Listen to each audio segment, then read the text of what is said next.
All right, everybody, welcome into the Celtics Garden Report. I am Jimmy Toscano with the one and only Bobby Manning, live from the TD Garden after the Celtics take down the Sacramento Kings 122 to 104. This did not seem like it was going to be a blowout, Bobby. But then the end of the third quarter happened, beginning of the fourth quarter happened, and I don't know if there was an on button for the Celtics or an off button for the Kings or a little bit of both. I'm gonna say on button for the Celtics in the form of your buddy there, Luke Cornett, and Peyton Pritchard, two guys that came in off the bench, provided that little spark that we like to talk about that the Celtics desperately needed, and I think Jayson Tatum took care of business the rest of the way, finished with 30 points himself, and the Celtics another big win at home against a team. They held the Kings to the least amount of points that they've scored all season, 104. I know you're big on the defensive stuff there. A team that can score with the best of them, and they pulled away in that fourth quarter there. How you feeling after this one, Bob? Feeling like this team when they're healthy, when This they're together, team. when everyone's available, which looks like it's going to be soon. I don't know if anyone can hang with this team. I mean, this was one of the opponents I was intrigued by just because they've had that offensive output that's been up there with the Celtics to start this year, and they had those pushes mostly with the bench, but when the starters were both on the floor for both teams, throughout the first half and then in the second half, mixed in with Pritchard and Cornett, which we'll get to in just a second here, Celtics were pretty dominant. They were able to get what they wanted offensively, but also pile up those stops. A couple blocks for Cornett. I thought Brogdon had some good moments defensively across the board. You just had some guys stepping up, and that huge run that they went on to end the third there. I think no baskets allowed for the final 3-4 minutes of that stretch there. So a lot of offensive greatness in this one, which we've seen game in and game out. But like you said, Jimmy, another step for the defense, which I thought had been up and down. I thought had a rough second quarter in this game, giving up 40 Yeah. points. But they solidified themselves, and credit to John and other people's arguments that they just need to be pushed and That's it. sense that they need to give that effort defensively, and they can get back to greatness on that end. Just an amazing. No, I wouldn't call it come from behind victory. They were down 6 when that run really started Yeah. there, but overcoming a little bit of adversity mid game. Yeah, they did. I mean, they went up big in that first quarter. It looked like Sacramento was having some sort of Thanksgiving hangover. I think we all have been there. A little too much dark meat, a little too much turkey. 10 turnovers in the first quarter for the Kings. I think I saw that was a season high for any team in one quarter, or at least in the first quarter. But second quarter comes around, Kings snap out of it, and now the Celtics are find themselves trailing. They're down 6, I think 84-78. I think that was the score, I want to say, and before Cornett and Pritchard come in, and then they go on this just massive run, and they were up. I think they got as high as 13 before the Kings scored again, and cut it back down to 11. It was just one of those unbelievable stretches, and that's what they're capable of. We've talked about this team being able to just turn it on quickly on the offensive end, but you have to give them credit for finally getting those stops end of that third quarter. Like you mentioned, your guy Cornett, a couple big blocks. They need that inside presence. I think that was something that we saw a lot in this game, especially in that second quarter. The Kings were kind of getting anything they wanted in the paint, down at the rim. It didn't seem like the Celtics had much of an answer there. Yeah, I think the Kings shot 12 of 15 in that second quarter inside the paint area, Wow. right around the basket, and a lot of miss assignments on cuts. I thought Jaylen got beat on a couple of those. They were switching, so they were getting Horford out to the perimeter, and there just wasn't great collapsing, wasn't great help in those positions, and some fouling as well, which we've seen in spots from this team this year. But that third quarter, I think it's 82-76 around that point where Grant picks up a bad Oh, tech. can we talk about that? I don't want to harp on the negative, but we can't talk about this game and not talk about that stretch because that was a bad stretch of basketball. It looked like the Celtics were frustrated now with the refs. You had earlier in the game you had Jaylen complaining about a call, then you had Tatum complaining, then the Grant stuff. When is it gonna end with Grant and the referees? When I is it couldn't gonna is it believe. gonna end? And why didn't Joe Mazzulla should have taken him out right away. I know he came out not too long after that, but I think Mazzulla needs to, make an example out of Grant in that situation. Like email last year. Yeah, honestly though, I mean, who does Grant think he is that he can First of all, the ball did go out of bounds on him on the other end, as far as I could tell. He's barking up the court. He trips over, a Kings player. He could have got called for a foul there. He didn't. And then he actually makes a decent play and still has something to say to the ref, and then she tees him up. Yeah. End it, buddy. Just move Meanwhile, on to the next play. He's he's backtracking there, yelling and putting up all these hand motions, and he fell over Kez Okpala, and they both went tumbling to the ground. I was surprised he didn't get called for something there. But yeah, a minute later, he gets that block on actually, looked like he made a good play blocking Davion Mitchell to kind of shake off the frustration there and just move on. Just and be then happy with it. Whatever he did right after that got him the tee. And yeah, like you said, he came out of the game pretty quickly after that. He had to bark at the ref about it. Just move on with the play. You made a good play. Then he gets teed up. They score they shoot a free throw off that, and then they hit a 3. So 4 points. I hope it was worth it, Grant. I really do, because that's what, somebody like me is going to remember that in an otherwise good game all around by the Celtics. You win by 18. We're talking about Grant Williams once again in the news for the wrong reasons. He played 18 minutes tonight, 2 points.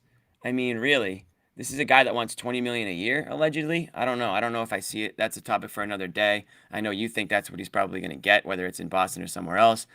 I don't see it, and it's not because of the barking at the refs. It's just I just don't think he's a $20 million player. But again, we're not going to harp on that tonight. This is a night to be happy. So they bounced back from that moment. Brown picked up a fourth foul, I think, early in the second half. Smart, a few minutes before that, Grant Tech picked up a fourth foul, and that's what led the bench into this game. Cornet coming in and Pritchard off the bench. Those guys hadn't played in the first half, and really the last few games we didn't see. We talked. You guys talked about it last show after I jumped off. The fact that there hadn't been a Von Lay, Cornet doesn't play on Wednesday. Blake nowhere to be found. It felt like Missoula was tightening the rotation a little bit for whatever reason to help ramp up the defense, to get these different guys extended minutes with each other. Maybe a lack of trust in some of those guys through some stuff he had seen over the last couple of games there. But Cornet, a guy I thought did some good things through the beginning of this month. Pritchard, it pains me to say it, but I agree.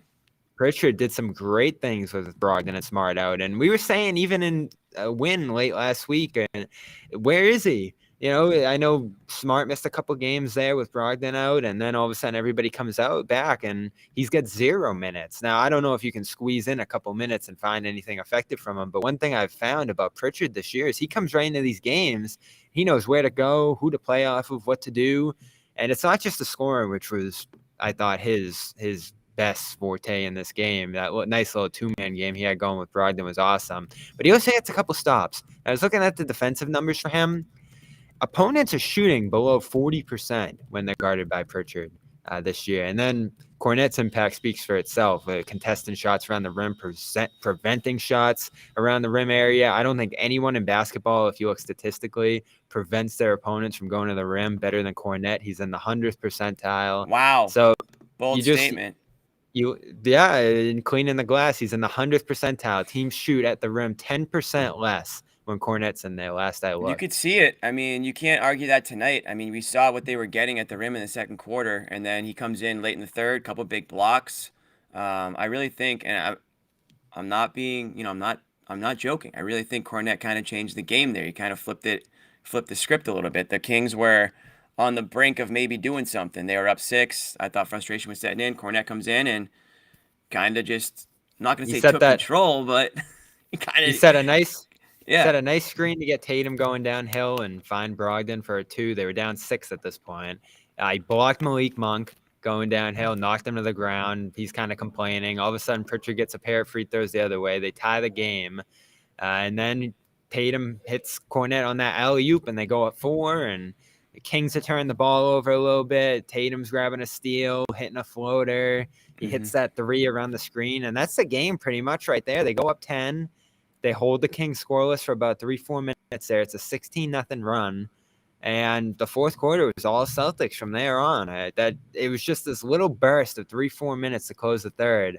Both of those guys doing a little bit, Cornet, Pritchard, and it piled up. And Tatum, I thought, was hitting some tough shots in this game, made it difficult on himself. But once those guys came in, he just sort of seemed more confident getting downhill, going to those easier looks around screens and at the basket. And he finishes with a really good game. in one where I thought he met a lot of resistance at the rim, was forced to take some pull-up jumpers. He hit them. And once again, just a MVP level performance from him. When you look at the stat sheet, 30 points in 3 quarters. He's defending at times. He's passing other times. And again, making all those tough shots to keep them in the game. What was his final line in this one? 10 of 17, 30 points, right? 8 rebounds, 4 assists. I know 3 turnovers is a little high, but overall, doing a good job there. All right, guys, we got to pay the bills. So this show is brought to you by a couple of big friends, big sponsors of ours. We'll start with it's nighttime. We'll start with Calm. We'll start with our friends at Calm. And if you go to calm.com/garden, you will get 40% off a premium subscription. It's a great app. We all use it here at the Garden Report. I think a lot of people, after a weekend away, maybe with the family, you kind of have to calm down a little bit, no pun intended. It might get a little fiery at the dinner table with talking whatever fires up the family. It could be a number of things these days. But calm.com is a great sponsor of ours, and we do appreciate everybody who has taken advantage of that deal that we're allowed to give you guys. Again, that's 40% off the premium subscription. Bobby, I mean, you use it. I use it. Sleep stories, meditation, soundscapes. It's something that's really, there's something for everybody on this app. So give it a, check it out. You can even download the free version, fiddle around with it, see what's available to you, see what they have to offer. But yeah, so calm.com/garden, 40% off. That's calm.com /garden for 40% off. Yeah, those are our friends at Calm. So we'll get into the other sponsor a little bit later. But Bob, that first quarter, Celtics kind of came out fine. I thought a guy we haven't talked about yet is Jaylen Brown. I thought he was aggressive tonight. I saw him, driving to the hoop, doing his thing. The ball handling tonight was solid too. He's had a couple games recently where I've thought that, and I thought when, maybe some of the guys started off a little slow, I thought he had an efficient night as well. So he's on a night where we're talking about Cornette and Pritchard and Tatum because of the 30. I think Jaylen Brown, a guy that we always get, criticized for not talking about too often, I think he deserves to get a little bit of credit tonight as well.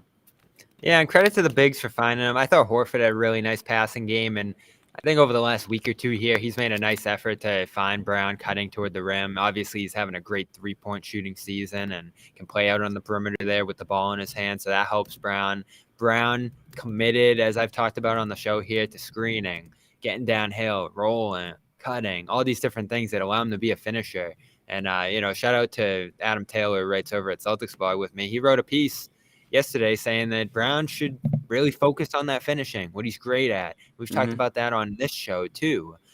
That's where he's at his best, a ridiculous efficiency at the rim. I was pulling out those numbers during the game. You see what Brown and Tatum are doing in there this year. It's ridiculous. Tatum's at 68% inside 5 feet. Brown with great body control, getting fouled a lot in there, taking the most shots on the team at the rim, 7 a game, 63% inside 5 feet. So him getting in there, being super active, and forcing fouls on the defense, getting out ahead in transition too. Those are also shots within 5 feet. Those count. All those different things that he's doing. I think he's had a phenomenal week. After a string of turnovers there. And I obviously wrote, and we haven't talked about it a ton on this show, but he's obviously had quite a number of things going on off the court this year. He was telling me in the locker room after Wednesday's game that that's gotten to him this year. Like it's impacting his play. He's trying to find that balance between everything going on off the floor, and it's not just a tweet thing. There's a bunch of stuff that he's kind of had to deal with this year. And 25 points a game coming in tonight, 50% from the field. That 3-point percentage is ticking up a little bit. It's just a focus thing with him. And he even said it, the turnovers when he was committing them. We've heard him get defensive in the past about those, Jimmy, right? This time he was just like, I've just been lackadaisical. It's not anything the defense is doing. It's not anything scheme-wise that we got to switch up. And Joe's kind of tried to defend him, saying, "Oh, we got to have better spacing and we got to give him outlets and all that." But Brown just said, "I've been shaky with the ball, and I got to make more assertive reads and put myself in better positions out there and just not lose the ball." And last couple of games here, I think with a more focused, like intentional effort to put himself in his best positions to succeed, he ends up again here with a 4 assists, 1 turnover game, while scoring 25 points. Like that's exactly what you're looking for from him. 9 of 16 from the field, 6 free throws. Defense though, got to get better. I don't know what's going on with him defensively this year, and we talked about it a little bit last year. I don't know. This guy, he's got all the tools to be a great defender, and he just loses guys. Switching, I think, has been difficult for him since the Celtics have gone in that direction. And really, he's the guy, I think, more than anyone else who has to pick it up on that end for them to really be at their best defensively this year. Yeah, so I mean, is that a mental thing too, or is that something that you see as he's a step slow? I mean, we know how hard he worked in the offseason. We saw all the videos of him in the pool. This guy should be to every spot first. No. Yeah, and I think it is ball watching probably to some degree. One thing I've heard with him in the past, and I think Ime talked about this last year, is that he really was a guy who liked to key in on one assignment and just have that for the length of the game. And that's probably in the past where we've seen him play some of his better defense, is just locking one guy down. Now that you get to switch and communicate and all these different things, that's still a transition for him, I think, even though it's been a year and change at this point in that system. So this year, I think it's going to be a building process for him. Getting Rob back will help. I think this defense still got to get more aggressive. How many turnovers did the Kings have today? I think that makes a difference when they're able to ramp those up. They Turnovers. finished with 18. Yeah, 10 in the first quarter. So remember this game? This game, they have that big turnaround. You remember the Thunder game? They had 15 steals in that one in the major comeback win. Mm-hmm.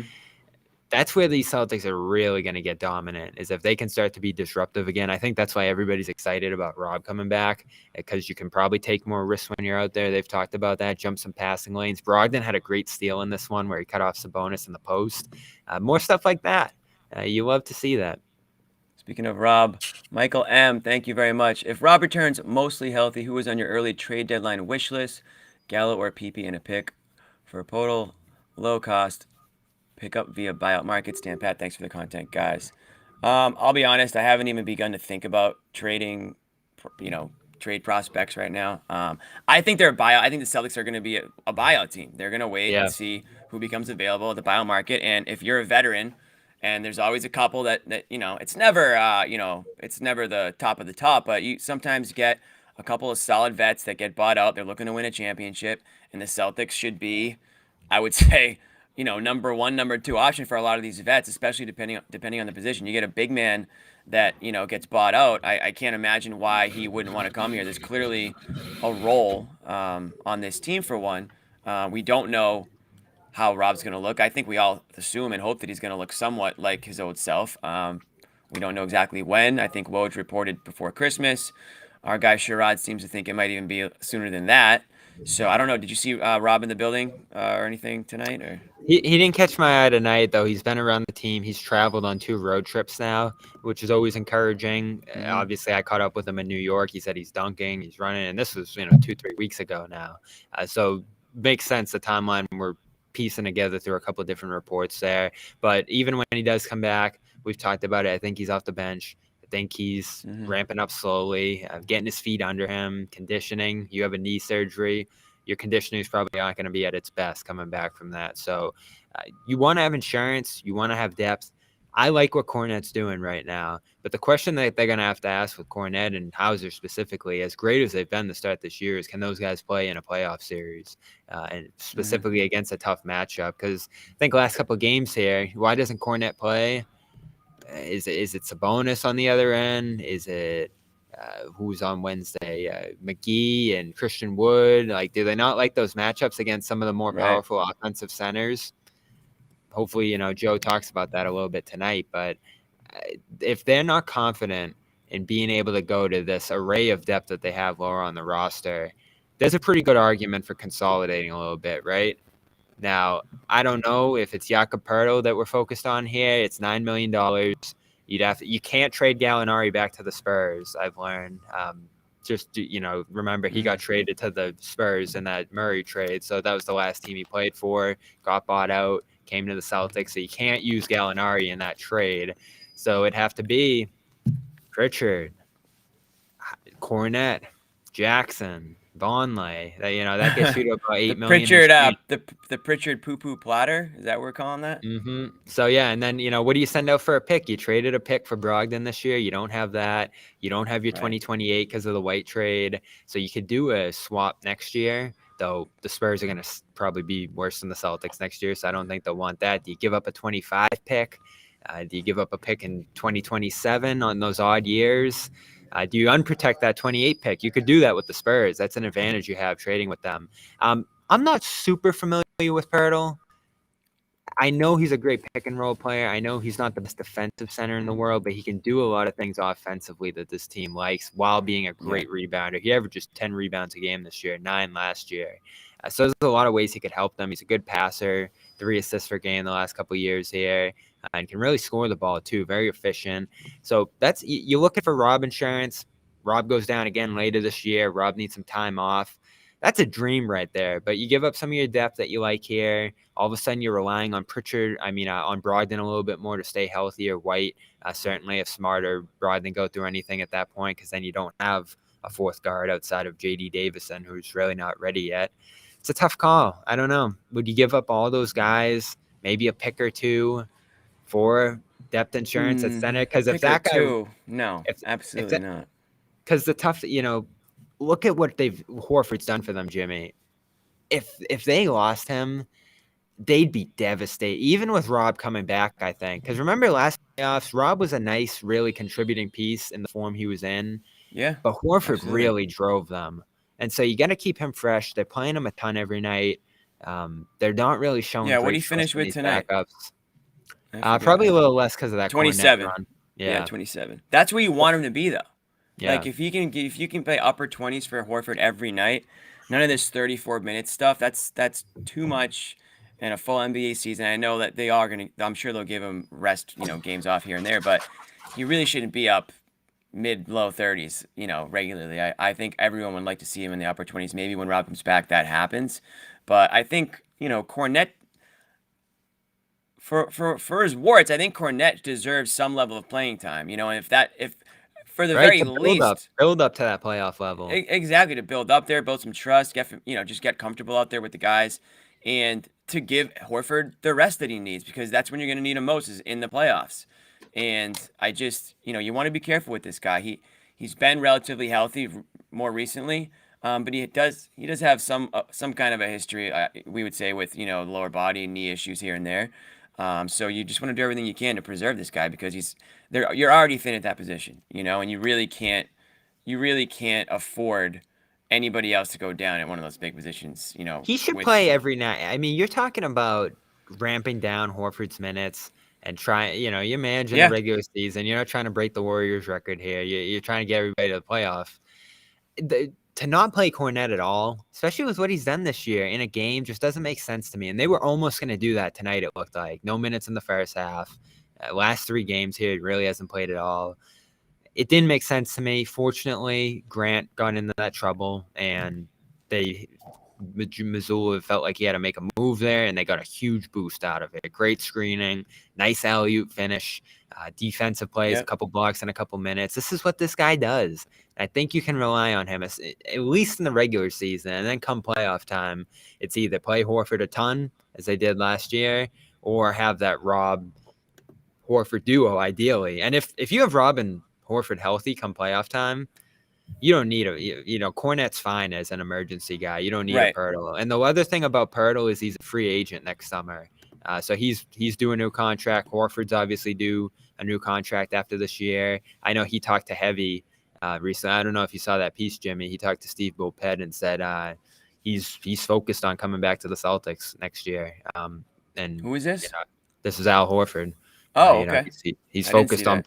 He's not even thinking about retirement. And that's something I've heard, talking to people around him and, family members and all that, is he's not eyeing retirement anytime soon. He's doing the Brady. I was going to say, he's the Tom Brady of the NBA.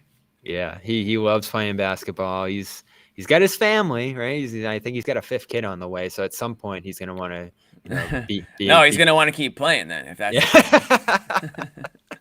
So, yeah, I mean, it sounds like Horford's intent on staying. Grant, you just said, is it $20 million? Maybe you do want a Pirtle in there in case Grant, wants the big bucks and ends up out of here. So again, it's a really tricky discussion. There's now been 2 reports that have linked them to Pirtle.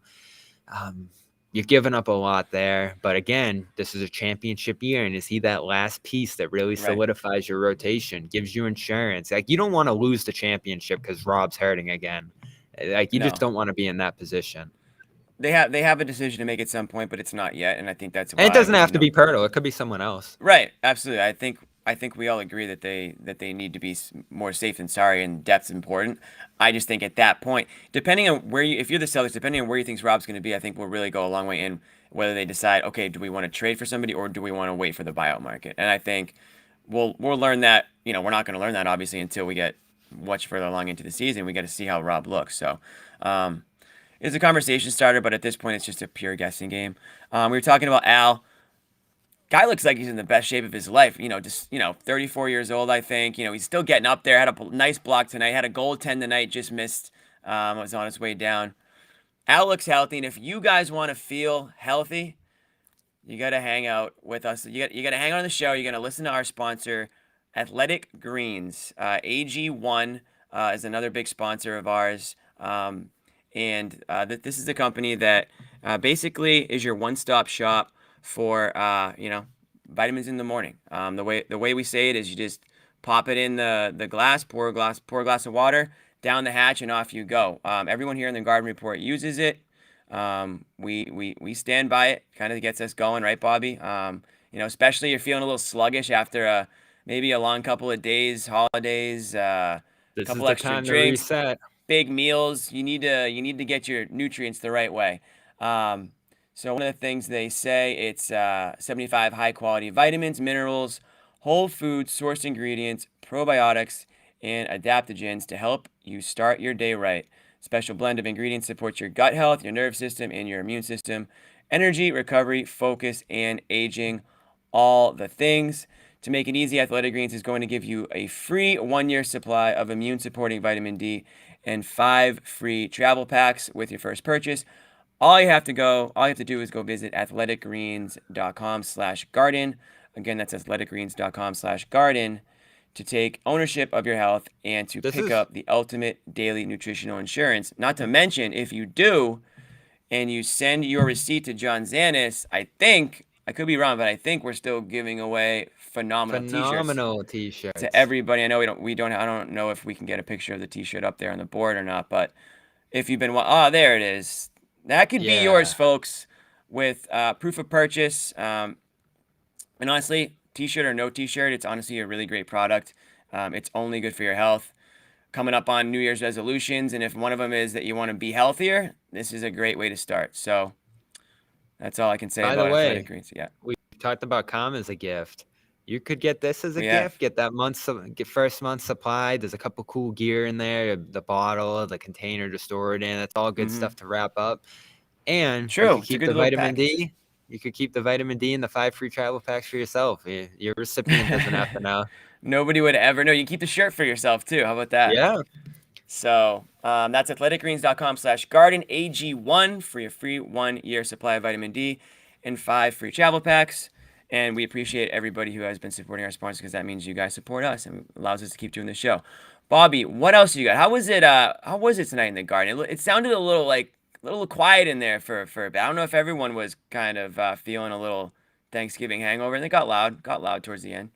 There was a wake-up call at one point, that nice transition on Brogdon. And Brogdon was good again tonight, getting out on the run, got in the traffic, dished a nice little quick pass to Hauser, and Hauser kind of spun it back to Tatum, and Tatum threw down this big one-handed slam, and the place went nuts after that. And you obviously had them going crazy during the big run.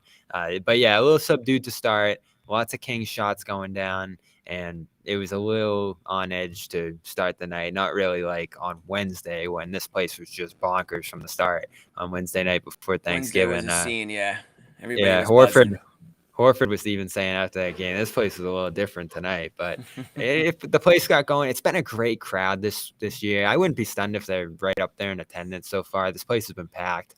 Not like past years where it's kind of been hit or miss depending on weekday, weekend. So it's a great atmosphere right now, and there's lots of Garden Report fans in the crowd. I just ran into Matt who was Okay. close to the court Shout out, tonight. Matt. Shout out to him. Shout out to everybody who always You shows us sign an love at the autograph yet, Garden. Bob? Any Not autographs yet. yet? Not yet. They're looking for Brown and Tatum's, not mine. But I once saw Sherrod sign an autograph. This was years ago. He once signed an autograph. Somebody asked him. He just signed his basketball. I was like, dude, you just ruined that guy's basketball. You just, he's like, hey it man. devalued. It started at 30, now it's 25. Yeah, it's like, all right, hey, dude was a big Sherrod fan. I can't You blame him. can't even Sherrod's a use it great now. guy. Wish we But had him on tonight, but the Sherrod's other thing, Sherrod at the tonight, game. no, Sherrod's out. He'll be back Okay, soon. Joe But Sway, Joe Sway's out too. Yeah, okay. Josue's on break. We got to get you down here on Sunday, Jimmy. I won't be able to Let's make try it to make that Sunday, happen. but I'm gonna talk to some people, have my people talk to those people, and see if I can get myself into a game soon. Sometime soon, while Josue's away, we got to squeeze you in here. There's lots of open seats. The other thing Yeah. tonight, I was posting this pregame. Rare Bruins Celtics doubleheader. Yeah. Bruins went into overtime, and this place, it was around 6 o'clock. I was out on the court a couple hours before the game was starting. The hoops were just going up. There were a lot of seats on the Celtics side still to put up. I didn't know if they were going to be able to get this done in time. A couple players were on the court getting ready to shoot, and the place wasn't quite ready, but they We kicked didn't in have the high gear. we didn't have a Giannis situation with shooting free throws with guys trying to fix the hoop. We didn't have Cornette was anything. out there. Cornette didn't push the ladder down. No. No. All right, he's not there yet. Okay, he needs a couple 30-point games before he gets to that point, I guess. But Yeah, maybe one day. Back to our conversation though about Cornette and the centers and stuff. Yeah. It killed. Like I believe in Luke, and I've believed in his development. we know. I really like where he's at as a player, especially if they're healthy. And you could legitimately say that if Rob's really hurt and down and out, maybe that's going to cost you your championship shot anyway. But it's that trade-off between, can you find a guy who's just manageable enough in that situation to, step in and fill in Rob's spot if he gets hurt, or can you trust Cornette in that role for 10, 12 minutes every night, maybe 5 to 7 minutes in a playoff game, just to spell out a little bit? And I do. Who knows? You might need those picks down the line to trade for something else. You might need that salary slot to keep Horford and Grant. You could legitimately just be renting a Pirtle for Right. A couple months here for a pick or two. I don't know. I don't think the Spurs are going to let him go easily. He's been on the trade market for a while. I don't think they've gotten a first-round pick offer, but I think it's going to take a lot to get him. And the advantage the Celtics have, Jimmy, right, is that they're not desperate. They're the best team in the league. They're getting by with the depth that they have. And like you said, they'll be a buyout destination. So if you can get it done for a couple of seconds, maybe. You're in a position of power right now. You're not going to be the team that's desperate. I mean, right now, I don't know how things are going to shake out with health and everything, but right now you have no reason to panic. You have no reason to do some kind of wild trade and break up the core. Nobody's saying that. The days of trade Jaylen and Jayson and blah blah blah, all those days are behind us. Nobody's saying that right now. I think we're cognizant of the depth, like the end of the bench sort of depth, right? So that's something that we'll have to keep an eye on if you really want to get, nitpick some of the weak spots on this team. But I think you saw in flashes tonight when these guys want to step up and play defense and play both, ends of the court. Again, you talk about a team like Sacramento with Fox and with Sabonis, my guy Sabonis. They were able to quiet those guys, pretty quickly. And I think that's good for them to see too. I think, because last year, so often their defense led to their offense, and that was their kind of MO the second half of the year. This year, it feels like they're just kind of relying more on their offense and just going toe-to-toe with teams. But tonight, for at least that third, fourth quarter stretch, they were getting stops, and they were getting out in the break, and they were scoring in transition, and that reminded me a lot of last year's team. It's so important, and I wrote about that early in the week after the loss to the Bulls. They're just not really being forceful on that end, and they're capable of doing it, which is a frustrating thing. You want to see them start to develop that. You want to see them be able to be even more high-powered and just take teams down with relative ease like this, but they're keeping teams in it with their defensive lapses tonight. Wednesday, much closer game in the second half than it should have been, just because they're getting lit up.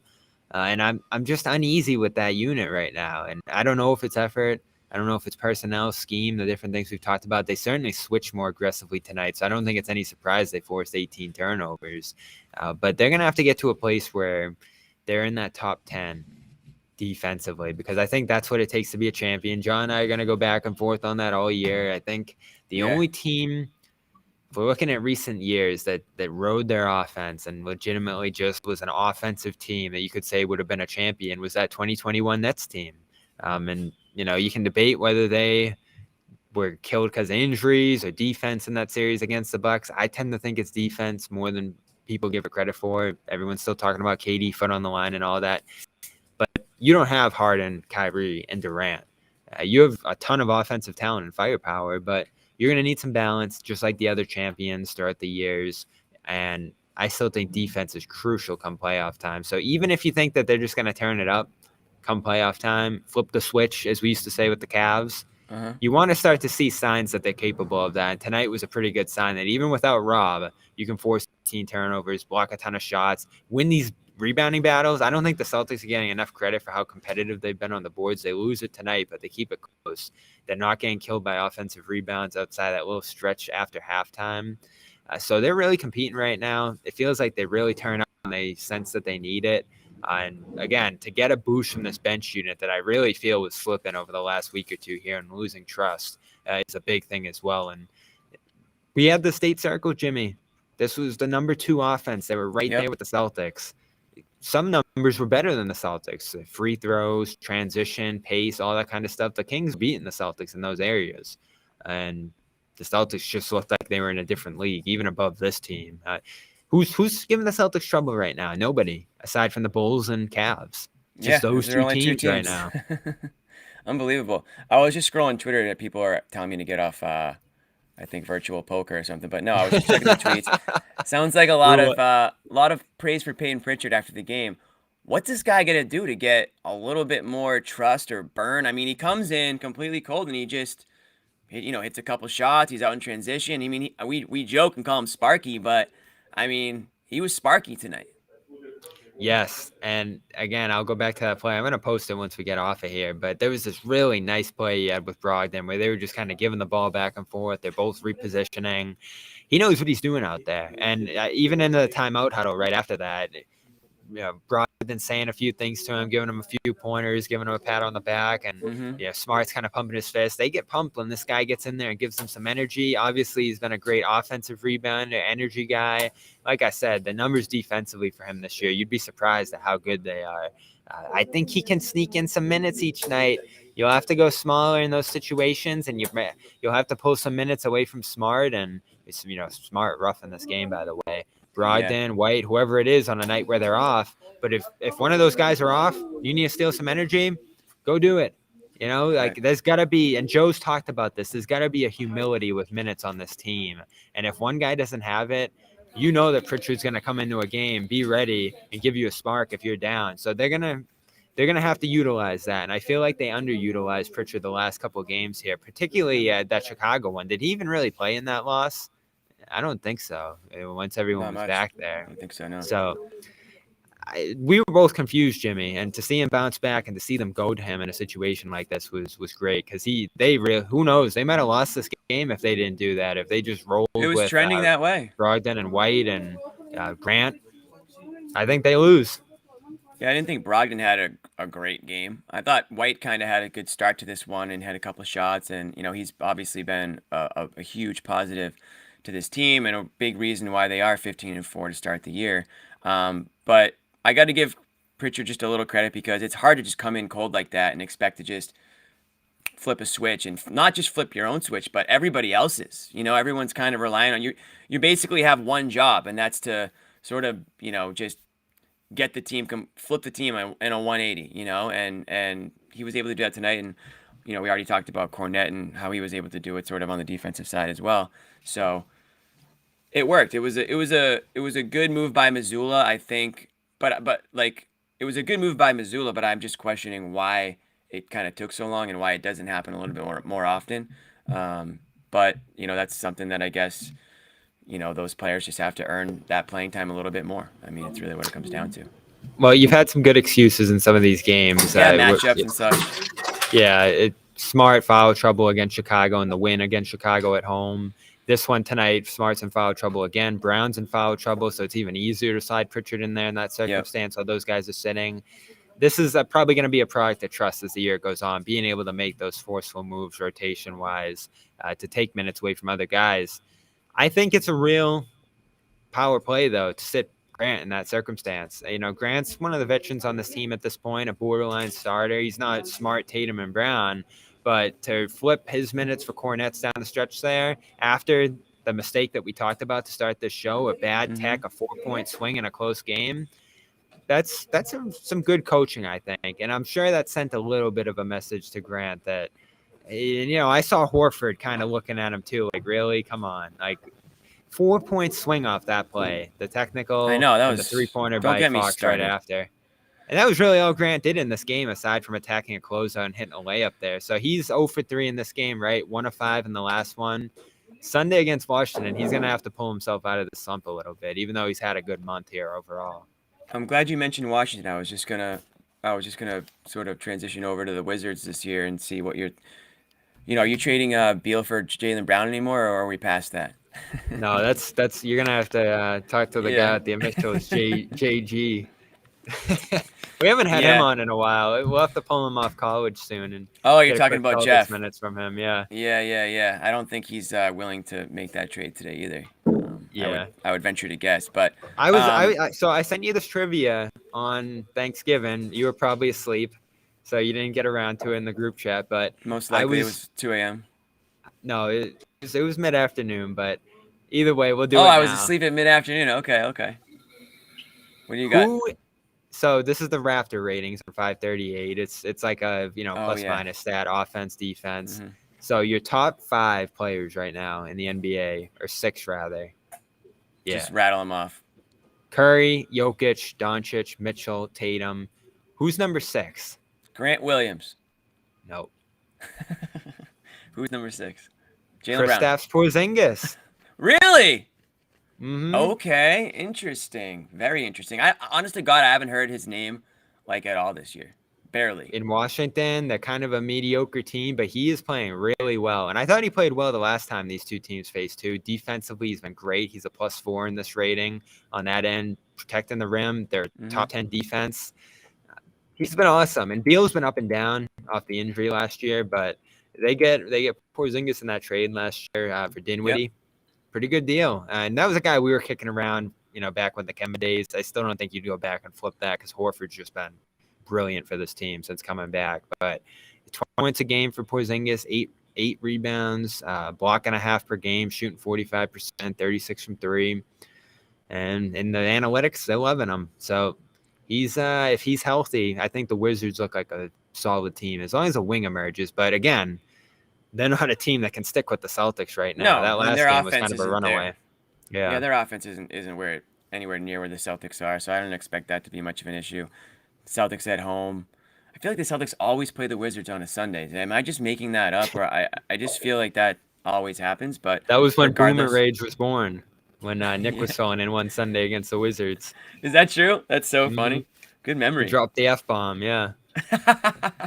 That I believe. That I definitely believe. I think we're gonna wrap it up in a few minutes, guys. But once again, our show are brought to you by a couple good friends of ours, sponsors. First one being Calm.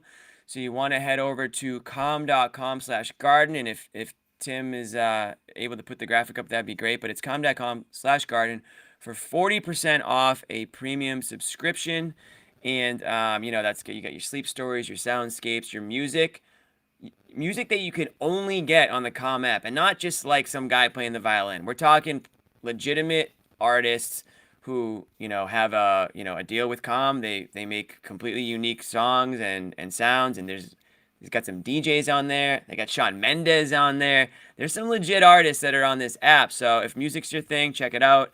If little nighttime bedtime stories your thing, there's probably a 100, 200, 500 story. I mean, there's new stories every single day. Great little gift for a significant other. Good way to say, hey, you're kind of crazy and this might be good for you. But yeah, that's calm.com/garden for 40% off a premium subscription. I think we all could use it, especially Celtics fans. It's going to be a long season. There's going to be highs, there's going to be lows. Calm's a good way to sort of come back down to center, a little woosah, a little meditation, and, sort of get on with your day. So that's calm.com. We appreciate them. And again, if you send your proof of purchase over to John, you might have a little phenomenal t-shirt for you, which will be very hot off the presses as soon as we get our hands on them.